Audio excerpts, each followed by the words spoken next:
Golconda jewellery block buster chain Mela flat 5.99% మాత్రమే. తెలంగాణ రాష్ట్రంలో విద్యా వ్యవస్థను సమూలంగా మార్చే దిశగా ప్రభుత్వం కీలక అడుగులు వేయడానికి సిద్ధమవుతోంది. విద్యార్థులపై పెరుగుతున్న చదువు ఒత్తిడి, పరీక్షల భారం, బట్టి పద్ధతి వల్ల ఏర్పడుతున్న సమస్యలను దృష్టిలో ఉంచుకుని తెలంగాణ విద్యా విధాన కమిటీ పలు సంస్కరణలపై సమగ్రంగా చర్చిస్తోంది. ముఖ్యంగా ప్రస్తుతం అమల్లో ఉన్న వార్షిక పరీక్షల విధానానికి బదులుగా 9వ తరగతి నుంచి ఇంటర్మీడియట్ వరకు సెమిస్టర్ విధానాన్ని ప్రవేశపెట్టే అంశం రాష్ట్ర వ్యాప్తంగా చర్చనీయాంశంగా మారింది. ఈ మార్పు ద్వారా విద్యార్థుల అభ్యాస పద్ధతిలో గణనీయమైన మార్పు తీసుకురావచ్చని విద్యావేత్తలు భావిస్తున్నారు. ప్రస్తుత వార్షిక విధానంలో విద్యార్థులు ఏడాది పొడవునా మొత్తం సిలబస్ ను ఒకేసారి చదివి చివర్లో జరిగే పరీక్షలకు సిద్ధమవుతున్నారు. దీంతో పరీక్షల సమయానికి భారీ ఒత్తిడి ఏర్పడమే కాకుండా చదివిన విషయాలను కేవలం గుర్తుపెట్టుకునే ప్రయత్నం ఎక్కువగా కనిపిస్తోంది. ముఖ్యంగా మార్చ్, ఏప్రిల్ నెలల్లో విద్యార్థులు తీవ్ర మానసిక ఒత్తిడికి గురవుతున్నారని నిపుణులు చెబుతున్నారు.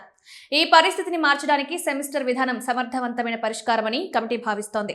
సెమిస్టర్ విధానంలో విద్యా సంవత్సరాన్ని 2 భాగాలుగా విభజించి ప్రతి భాగానికి విడిగా పరీక్షలు నిర్వహిస్తారు. దీంతో సిలబస్ పై భారం తగ్గి విద్యార్థులు ప్రతిరోజు క్రమబద్ధంగా చదివే అలవాటు పెంపొందించుకునే అవకాశం ఉంటుంది. ఒకేసారి మొత్తం పాఠ్యాంశాన్ని గుర్తుపెట్టుకోవాల్సిన అవసరం లేకపోవడంతో మానసిక ఒత్తిడి కూడా తగ్గుతుంది. అంతేకాదు, మొదటి సెమిస్టర్ ఫలితాల ఆధారంగా విద్యార్థుల బలహీనతలను ముందుగానే గుర్తించి రెండో సెమిస్టర్లో వారికి ప్రత్యేక శ్రద్ధ తీసుకునే అవకాశం ఉపాధ్యాయులకు లభిస్తుంది. ఇక బట్టి చదువులకు చెక్ పెట్టడమే ఈ కొత్త విధానం యొక్క ప్రధాన లక్ష్యాలలో ఒకటిగా తెలుస్తోంది. కేవలం పుస్తకాలకే పరిమితం కాకుండా అనుభవపూర్వక అభ్యాసనానికి ప్రాధాన్యత ఇవ్వాలని కమిటీ సూచిస్తోంది.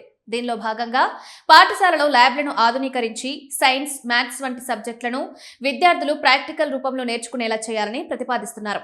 ప్రయోగాల ద్వారా నేర్చుకోవడం వల్ల విద్యార్థులకు విషయాలపై లోతైన అవగాహన ఏర్పడడంతో పాటు జ్ఞానం ఎక్కువ కాలం గుర్తుండే అవకాశం ఉంటుందని విద్యావేత్తలు చెప్తున్నారు. అంతేకాకుండా విద్యార్థుల సమగ్ర అభివృద్ధిపై కూడా ఈ సంస్కరణలు దృష్టి పెట్టనున్నాయి.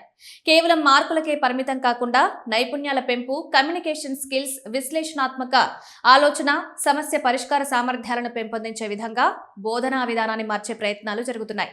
భవిష్యత్తులో జాతీయ, అంతర్జాతీయ స్థాయి పోటీ పరీక్షల్లో తెలంగాణ విద్యార్థులు మరింత ప్రతిభ కనబర్చేలా ఈ మార్పులు దోహదపడతాయని అధికారులు భావిస్తున్నారు. ఇంకా పాఠశాల విద్యతో ఇంటర్మీడియట్ ను విలీనం చేసే అంశాన్ని కూడా కమిటీ పరిశీలిస్తోంది. ఒకే క్యాంపస్ లో నర్సరీ నుంచి ఇంటర్ వరకు విద్య అందించే విధానం అమలైతే విద్యార్థులు తరచుగా విద్యా సంస్థలు మారాల్సిన అవసరం ఉండదని, దీనివల్ల వారికి మానసిక స్థిరత్వం పెరుగుతుందని భావిస్తున్నారు. అయితే దీనికి సంబంధించి మౌలిక వసతులు, సిబ్బంది, పరిపాలనా అంశాలపై సమగ్ర అధ్యయనం కొనసాగుతోంది. అవసరమైతే మొదటి దశలో ఇంటర్మీడియట్ స్థాయిలో మాత్రమే సెమిస్టర్ విధానాన్ని అమలు చేసే అవకాశాలపై కూడా చర్చ జరుగుతోంది. టీచర్లకు కూడా ఈ కొత్త విధానం ఉపయోగకరంగా మారే అవకాశం ఉంది. ప్రస్తుతం చివరి నెలల్లో సిలబస్ పూర్తి చేయడంలో ఎదురయ్యే ఒత్తిడి తగ్గి ప్రణాళికాబద్ధంగా బోధన నిర్వహించే అవకాశం ఉంటుంది. ప్రతి సెమిస్టర్ కు అనుగుణంగా పాఠ్యాంశాలను విభజించడం వల్ల నాణ్యమైన బోధనకు ఎక్కువ సమయం కేటాయించవచ్చని ఉపాధ్యాయులు భావిస్తున్నారు. ఇదిలా ఉండగా పాఠశాలల్లో ల్యాబ్ల నిర్మాణం, డిజిటల్ క్లాస్ రూమ్లు, ఆధునిక బోధనా పద్ధతుల అమలుపై కూడా కమిటీ ప్రత్యేక నివేదిక సిద్ధం చేస్తున్నట్లు సమాచారం.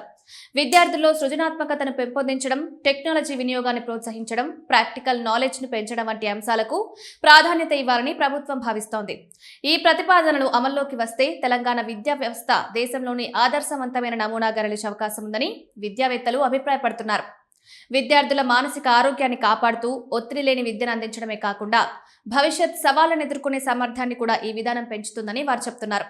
ప్రస్తుతం కమిటీ తుది నివేదికను సిద్ధం చేస్తుండగా ప్రభుత్వం త్వరలో దీనిపై అధికారిక నిర్ణయం తీసుకునే అవకాశం ఉంది.